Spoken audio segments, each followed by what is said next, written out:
Hey y'all, so today is a super nice day here in Oklahoma City. It is about 65 degrees and it's a little breezy, but it is pretty warm today, and it's going to be even warmer tomorrow and I think on Monday as well. So today is February 1st and I am going to get in my hive over here. I'm going to pull this wrap off that I've had. I've been putting some pollen sub out. It's still really early. The bees are flying. They do have some emergency feed on board on top, which I will show you in this video. They haven't hardly touched any of it, which I didn't really expect them to because they had so much honey, bee bread and pollen stored up for the winter. I didn't harvest any honey. This is a first year colony, but they look really good and they're really active. So I'm happy about that, but I am going to pull the top off. I'm going to inspect just a couple frames up top to make sure that I don't see any signs of anything crazy. I'm going to check the pest tray down below, but it's just a good day to do it because you shouldn't open your hives up under certain temps, and we are more than above that at this point, and I'm not gonna have time to do it tomorrow, and during the week it's just kind of difficult for me to get out here at the right time, so I'm gonna use this time to do that today. So we'll take a look at it and see how they're doing. I kind of want to see their numbers. Going into winter, we had, I would say, probably a medium-sized colony. They start to really slim down when they're headed into the winter months, but we still have a ton of bees going in and out. I'll post some little clips on this video that I filmed earlier this week, and it was warm and they were in and out going crazy. So I'm just kind of curious about numbers in this colony. I get my new package of bees in April. Initially I was going to split this hive, but I really want as much honey production as possible this spring. So I decided not to go ahead and split it so that it wouldn't slow them down. I decided to go ahead and just get another package of bees. And I will pay attention to this hive for swarm control come springtime, because honestly, the whole time that I've had them, they've done really well. And I would expect them to probably look to swarm this spring if all the conditions are right for them. So anyways, I won't know any of that until later. But let's just get in this hive today and take a look and see what's going on in there. So here's my pollen sub. So this is just, again, it's exactly how it sounds. It's a pollen substitute. It's a protein for bees. It's not a natural pollen, but it gets them by. So they are going crazy in that. They're just kind of going crazy in and out of there. And this is the wrap that I'm getting ready to take off. So we're more than past the time that they need this wrap, and you really don't need to wrap your hives. I just did this because we were getting some really, really low lows, and we were out of town on vacation for a solid week. We got like 3 inches of snow, and so I wanted to be safe than sorry, so I went ahead and put this on. I'll probably I don't know if I'll wrap again next year. Again, I want to get in this hive because I want to see where the condensation is formed. It should be on the walls of this hive because the roof is much more insulated than the sides, and that's what you want because moisture does kill bees in the wintertime. Cold typically doesn't, unless you don't have a colony, unless your cluster colony is so small that it can't keep itself warm. That's the only time cold will kill bees. But most of the time, if you have a dead out due to what most people perceive as cold temps, usually it's a moisture problem. Condensation will gather on the top of the roof and it will drip down on the cluster, and then the bees are wet, they can't keep warm, and that's when a bunch of issues are caused, because they do need the moisture within the hive because they need to take in that moisture that's on the walls to mix into the bee bread and the honey to get it to a consistency that they can actually use that within the hive during the winter. But anyways, we'll get this wrap taken off. We'll take a peek inside really quick. I'm gonna go get suited up, get my smoker going just in case I need it, and then we'll go from there. I can't wait to get this space back here cleaned up. A lot of what you see that's dead, especially like right in here, that's bee balm. Those are all perennials. There's some goldenrod back there. So I don't want to cut it back. I won't cut it back until I start to see it pushing some growth this spring. That's just my preference. But it drives me crazy looking at all this. But again, just don't want to cut it back until I start seeing some growth getting pushed. All right, well, let me go get suited up. I will get this wrap off this hive. We'll open up the top. I'll show you the fondant that I put on them for emergency feed purposes. That way you guys can see what that looks like. You cannot put sugar syrup in during the winter because the sugar syrup will freeze and then it's no use to the bees. So you need to put some sort of solid food option on them when temps get below freezing. This will obviously be the first time that I've been in this hive this spring, so they haven't been messed with. So I'm not sure how they're gonna react, so I'm just gonna go ahead and suit up to be safe.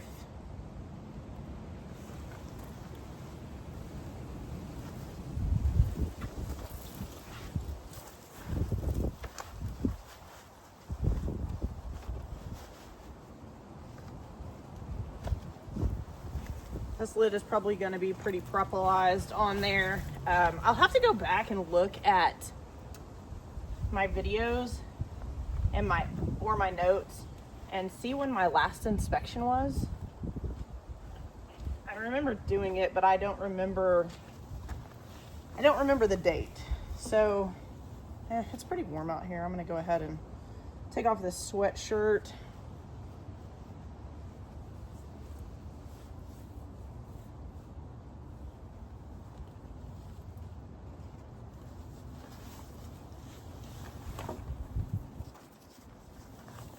I haven't noticed them bringing in any pollen. I'm not sure these bees that are over here in this pollen substitute, I'm not sure if those bees are mine because I've been watching and I just haven't seen any of my bees bringing in pollen.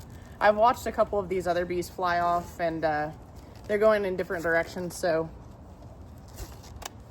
they will typically start bringing in pollen when they have brood, which is another reason why I want to check this hive. I want to see if they've got any brood going on.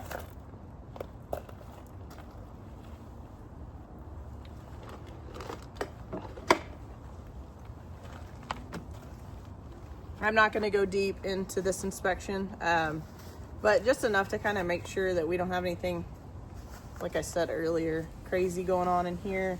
I don't expect to find anything surprising. Treated these guys all summer, and going into late fall, they were treated for mites. My mite count was low, within range, so because of that, I don't expect anything crazy. So this is just some Reflectix. It is just for insulation. The roof has it on there, this has it on there, and then here is my fondant patty. I put this on in the fall, and sorry, I'm trying to fix my veil. I put this on in the fall, and this, you can see that this darker circle right here, that was complete fondant. And this is all that they have eaten throughout this entire winter. So before I take this inner cover off, I am going to take this wrap off the front really quick.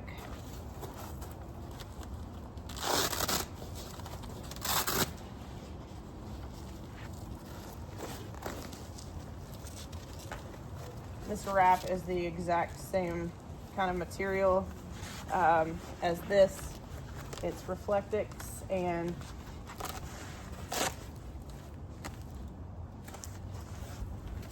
it does its job. I mainly put this on when we were out of town for wind block purposes, because we were getting the lowest temps of the winter and the wind was howling.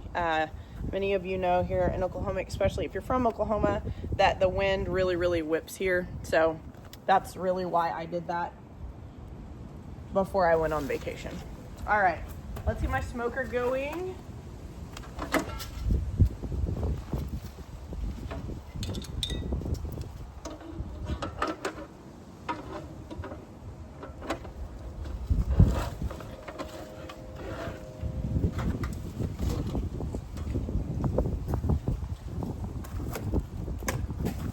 Get that later.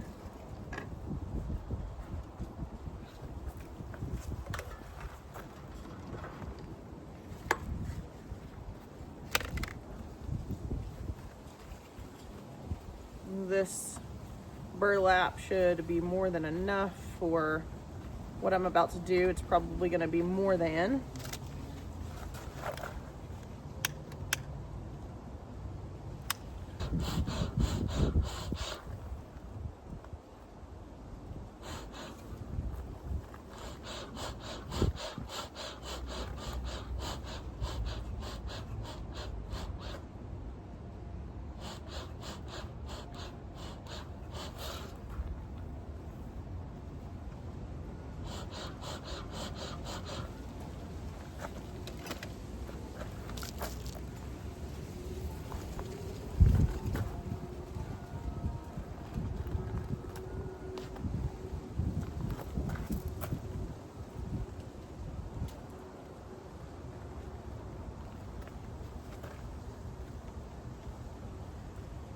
This thing is so propolized on here.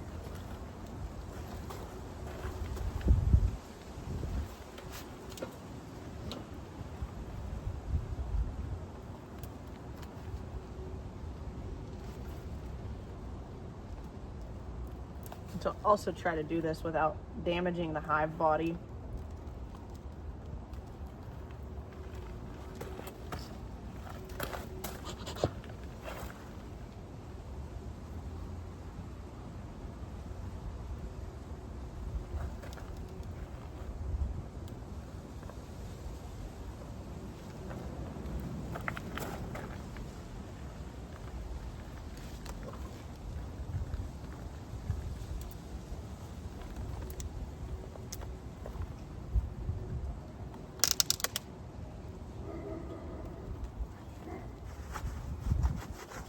All right, here we go.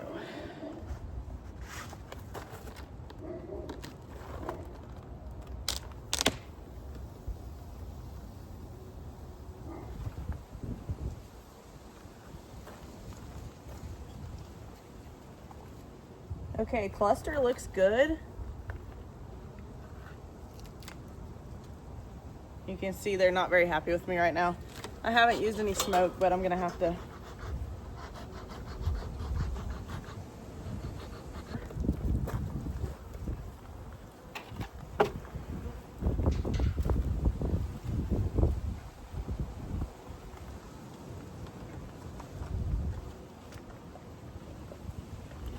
Put that there so they can get out of that.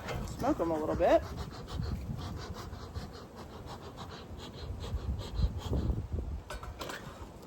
Well,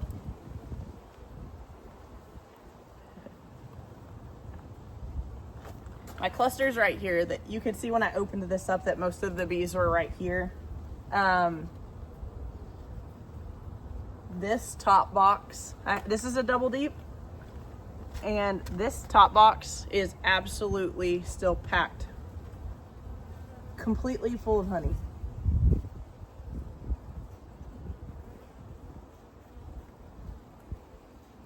I can pull one of these frames, but honestly, I don't even know if I really need to pull any frames. Gosh, they have these so propolized.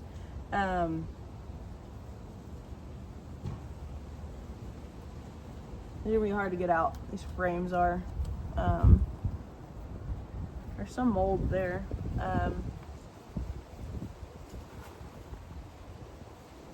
Don't see much mold or anything else anywhere, so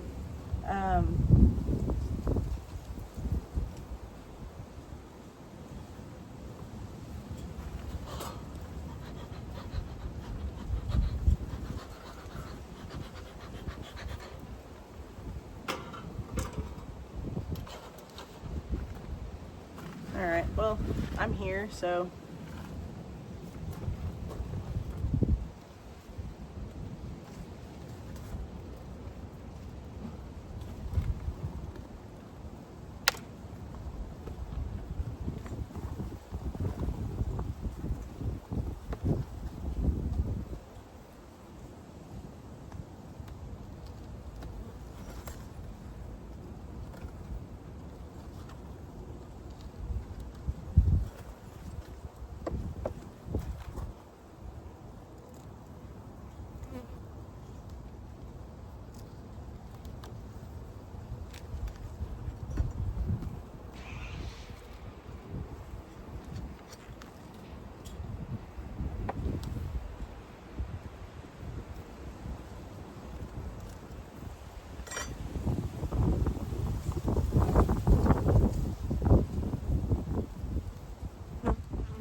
Oh, wow. Okay. Okay, so here's the honey frame that they're getting ready to have to fix because some of it just got drug along the side of the box. You can see that line there.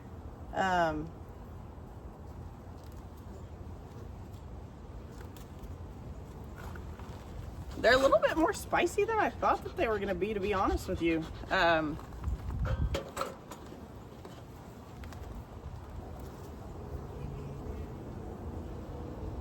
There are a lot of bees in here, and they haven't touched any of these top deep frames, so I know that this is not what you guys necessarily want to see on a video, but I don't see any reason to go any deeper into this hive.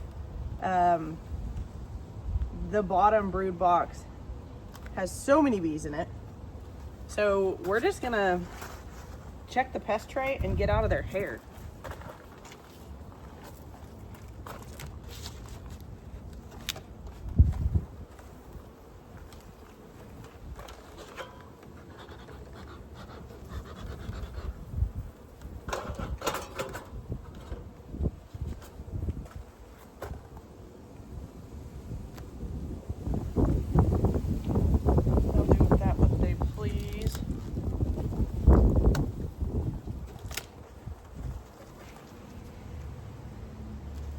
I just like to get all of the bees off of the lid and things like that. Try not to crush any bees in my inspections. It's inevitable a lot of times, but like right now there's not much going on here, and I could literally just close this hive up and not a single bee got hurt. We'll put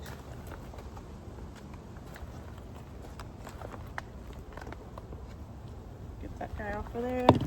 Oh, shucks. I'll get this bonnet patty put back on here, and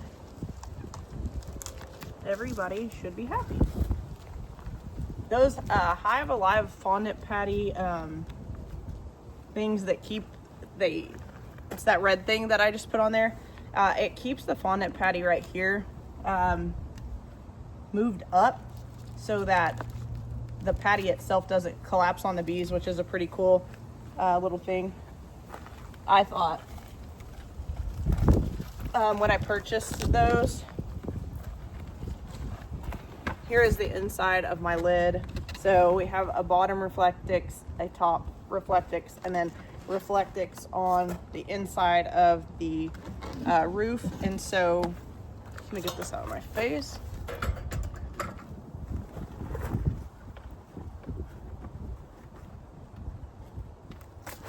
So I'm gonna pull this pest tray out really quick.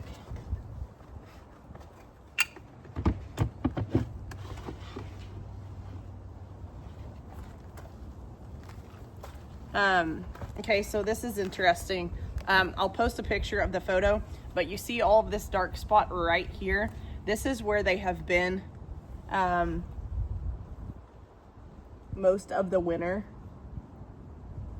And I can see like the nibbling and things like that of the caps that they chewed off to eat the honey and their protein resources that they had right here. There's nothing anywhere else. So that's very interesting, because when I used my FLIR, my thermal detecting, hold on, let me move this.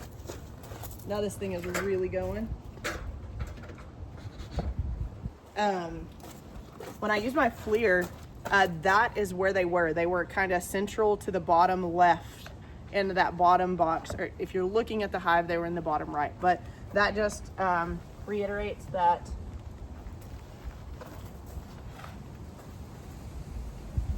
my FLIR works correctly. That's cool.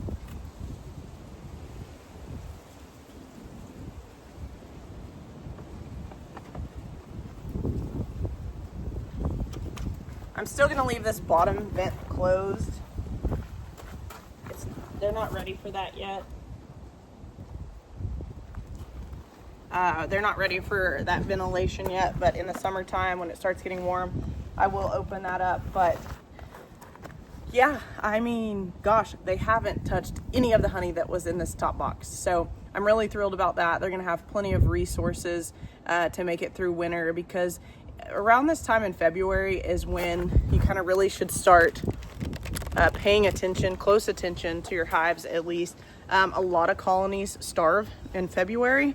You think that they have enough food, you think that you're coming out of winter, but in reality, they are starting to get active because the days are getting warmer, and they are going through and consuming a lot of food, even when there's not a lot of protein, even when there's not a lot of nectar and pollen sources out there readily available. Not a lot of things have started to bloom yet.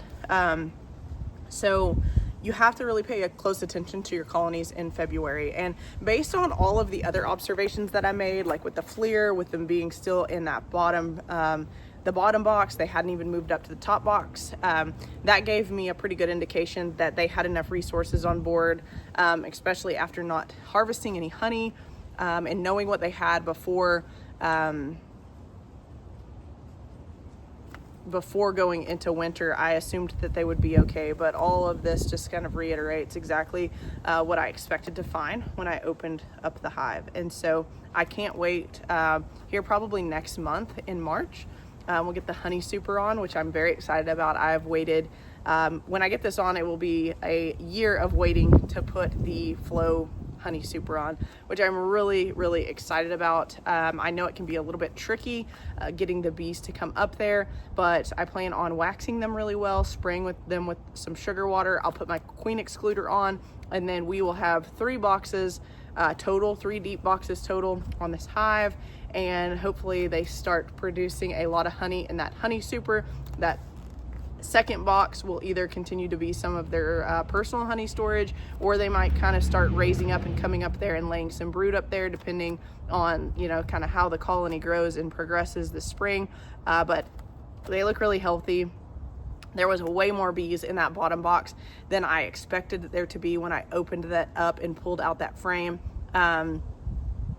Again, I know that it wasn't an exciting inspection because I pulled one frame, but pulling one frame and sawing what I saw in the hive, there was really no reason to go any further. They obviously have a good, healthy queen, or at least they did going into winter. Now, we'll have to watch that pretty close here coming up because these are all winter bees. So these bees, you know, they were born in late summer and fall, and their lifespan is way longer than a summer honeybee. So a lot of these bees are from last fall and last summer, and I could have gone all the way into that bottom deep box and looked for eggs and looked for brood, but I don't see them bringing in any pollen, so I doubt that the queen is laying a ton yet. But it's just not really worth it for me to go down there. If I start see their numbers dwindling in the spring, I'll know that I potentially have a queen issue, and probably before I put my honey super on, I will do a full inspection, brood box, both boxes, and then put the honey super on after that, because I want to find the queen. Even if I have all the indications that she's there and she's doing, you know, a great job, I do want to check for the production of queen cells. That will give me an indication that they may be looking to swarm, or the location of the queen cell itself will tell me if they are looking to swarm or if they are looking to replace their queen. So last summer, they did replace their queen. I came out here and there was a bunch of bees on the ground, and they were surrounding a dead queen, which I'm going to guess that they killed and replaced her themselves, which is not out of the ordinary because this was a package of bees. And what happens when you purchase packages of bees is they will just give you a queen and dump a whole bunch of bees in there. The queen is in a cage because they're most likely not used to her, and once they get a chance and they get established and they get some comb built, generally they might just go ahead and supersede her and replace them with their own queen, just because she's not, more than likely, she's not their original queen when they got put in the package and shipped to me. So they did do that last summer. I allowed that to happen. I didn't see any superseed cells, but obviously I missed them because the queen was dead outside on the ground outside of the hive, and that was pretty early on. That was early summer and maybe late spring, early summer. I can't remember. I'll have to go back and look at my pictures, and I'll post that picture in this video so that you guys can see it. She was dead on the ground. I'll show you what a dead queen looks like. They look a little bit different than a queen that's alive, so sometimes it can be a little hard to tell, but like all of the nurse bees and attendant bees that were around her is what kind of gave me pause when I walked back here. And then when I started looking, I was like, okay, that's their queen. Either that, or maybe there were 2 queens in the package and they killed one off. Not unheard of. You can have 2 queens in the same hive, and when, you know, people that sell bee packages, they're kind of dumping a whole bunch of bees in there, and sometimes an extra queen could possibly get in there, and they can coexist for a little bit. You'd have to do some research if you want to know more about 2 queens in one hive. Eventually one of them kills each other off, and a lot of times it's a daughter mom situation when there is 2 queens in one hive, but not unheard of. And so I did miss a superseed cell somewhere, and or there were 2 queens in that package that were shipped to me. So what else? I'm trying to give you guys just a little bit of information since I didn't have a lot to go through here in the hive. I am super excited to set up my, take this off. I'm super excited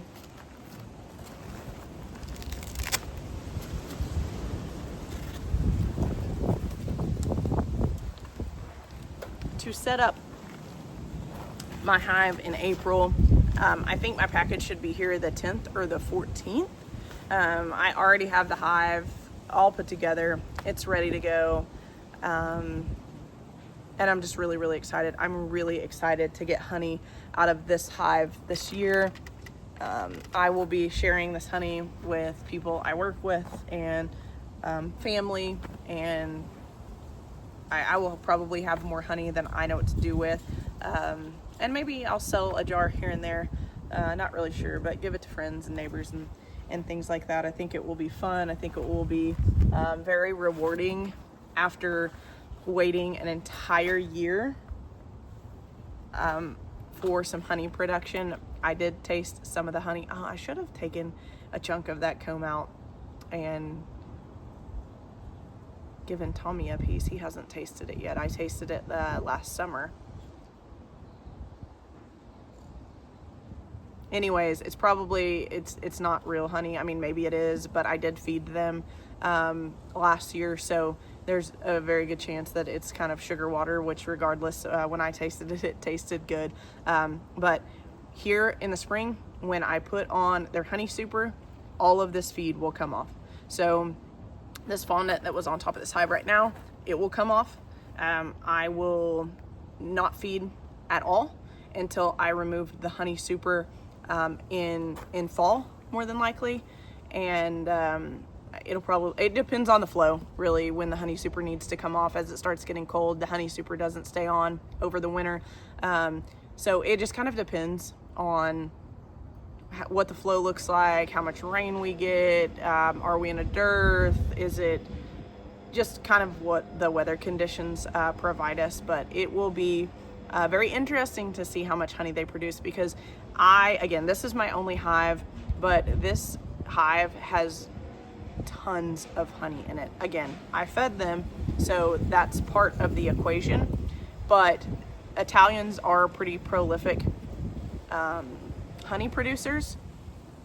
Now, granted, if I have a new queen in there that they superseded and she mated with the local drones, I have no idea what these guys are. At this point, they're more than likely mutts, and they probably were when I got them as well, but they were sold to me as Italians, and I feel like their temperament definitely goes along with that. They're really docile. They've produced a ton of honey. I made this hive produce all their own comb, so I literally dumped these bees in a box with 10 frames with no foundation whatsoever. I wanted them to totally build everything from the ground up, which also kind of delays things a little bit, because they really have to do a lot of work to produce the comb, but that's not any different than what they do naturally and in the wild. So some people have opinions on that. My opinion is I'm gonna let them do all the work. They can build drone comb, which is a little bit bigger than the standard worker bee comb. They can do all of that themselves. They're bees, that's what they do. So that's the same thing that I will do with my second hive. My second hive is gonna go over here in this corner. And I'll be able to kind of compare. So I ordered a package of bees from Mountain Sweet Honey. This is where I got these bees from. I've been more than happy with this package of bees, and so I went ahead and decided to give them a shot again. And so once I get those, I'll put those bees in the new hive over there, just like I did these. No foundation, no wires, no nothing. I want them to do it all themselves, and I won't have to be near as patient because I will be able to reap the benefits of this hive after a year. And then again, that hive is going to take probably a year to get on their feet. I'll be very interested to see if that hive, the new hive, is faster at building comb. Are they slower? Are they more prolific at storing honey? Are their numbers higher? Are their numbers lower? You know, if they supersede their queen and they mate with local drones here, what their temperament is. Because when you get a new queen, when your queen's superseded, when they mate with local drones, you don't know what kind of temperament you're gonna get, and they can get really spicy. They can be really docile. Like if I would have gotten this hive this year and it would have been a really spicy hive, meaning they're pretty aggressive, pretty mean, they have a defense response that's a little higher than maybe it should be, I wouldn't have known the difference. So in my opinion, I feel like these bees are pretty docile, and so it'll be interesting to be able to compare. And I will say that people always recommend that you start with 2 hives so that you have extra resources and you can compare the hives and kind of how they differ and how they're similar. But being in an urban setting, I didn't want to just jump off and get 2 hives. I didn't know if I was really going to enjoy this beekeeping journey. I didn't know, you know, would our neighbors be bothered by these bees? Although my neighbors do know about these bees, they're not bothered by these bees. I have water resources for them back here, and really they don't need to go and do anything. Like sometimes you can be concerned with people that have swimming pools and bees because the bees will find the water, it's a water source, and they will go to that. I didn't get any complaints like that from our neighbors, and a lot of our neighbors have pools. So this guy right here is not really liking me standing right here. He's checking me out. I'm really not in the mood to get stung, so hopefully he doesn't come after me. But you know, my neighbors didn't say anything about that, and I've done everything that we could possibly do to make sure that these bees have all of the resources that they need not to bother anybody. And a lot of my neighbors have said, you know, I actually have seen a lot of bees on my plants. Like down by our old house, one of our old neighbors a couple doors down, she was like, you have bees? And I said yes, and she's like, I have seen so many bees down here at my house, way more than years prior. So I thought that that was pretty cool. She did notice that. Not a lot of other people are around here garden, or if they do, I'm just not, I just don't know about it. But when I started this beekeeping journey, I again got these bees for pollination. I thought it would be a fun hobby, and to be honest with you, at this point I'm just totally obsessed with it. I love it. I think that that happens for a lot of people. Beekeeping is a lot of work though. It takes some manual strength. These boxes get heavy. Like I bet this top box that I have on here weighs close to 70-80 pounds. It's full of honey and it's extremely heavy. You have to pay attention. You have to treat the bees. You don't have to treat the bees, but I choose to treat the bees organically, I might add. There's just a lot that goes into it. It's you have to manage them. You have to provide them the necessary things that they need in an urban setting so that it doesn't become an issue for anybody else. You have to manage them. You have to manage their swarm tendencies, their swarm control. So I'll have this new hive over here, but I will have a 5-frame nuke box as well. So if I get into this hive, probably, I don't know, into February or March, when it really starts warming up, where they really start getting active, I will probably, I would expect to find some swarm cells in this hive. They've built up nicely. They have done really, really well. So I would expect this colony to swarm, even though, you know, Italians are kind of in the middle of the road as far as their swarming tendencies, but like once they get to a certain size, they will want to swarm. So you have to look out for those, because your neighbors aren't going to appreciate bees trying to find these little bitty holes in places to, you know, build comb. Bees find themselves in places that they definitely shouldn't be.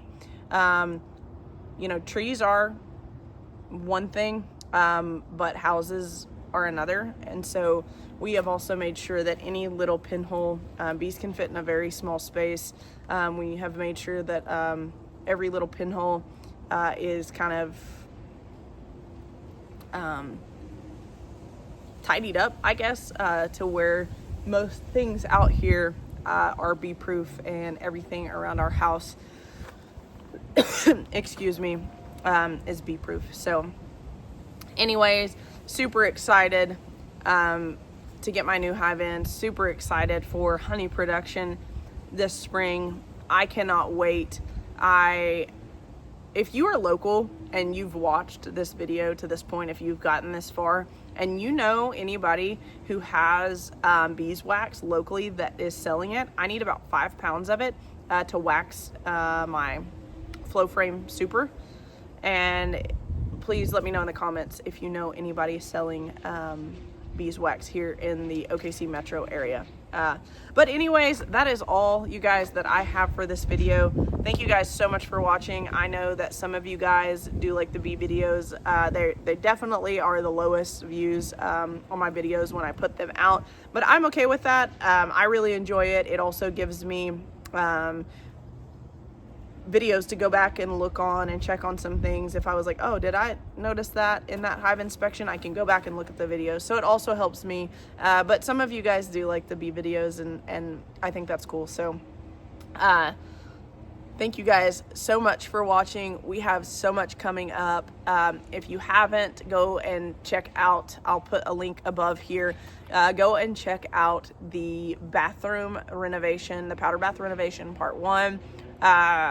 I'm hoping to have that all kind of buttoned up within the next couple weeks. And so lots of exciting things going on here, getting to the point where I can get outside and start gardening. I have a bunch of seeds inside that I collected from last year that I really need to get separated and organized, and maybe I will get to that at some point. But it's just really nice to be out here and the sun be shining, and we know we're kind of getting out of winter because I'm tired of the dreary cold weather. I like to be outside, and it makes me happy when I am out here. I would much rather be out here than inside. So anyways, you guys, thank you so much for watching. We'll catch you guys in the next video. If you wouldn't mind, please like and subscribe. We'll see you later. Bye.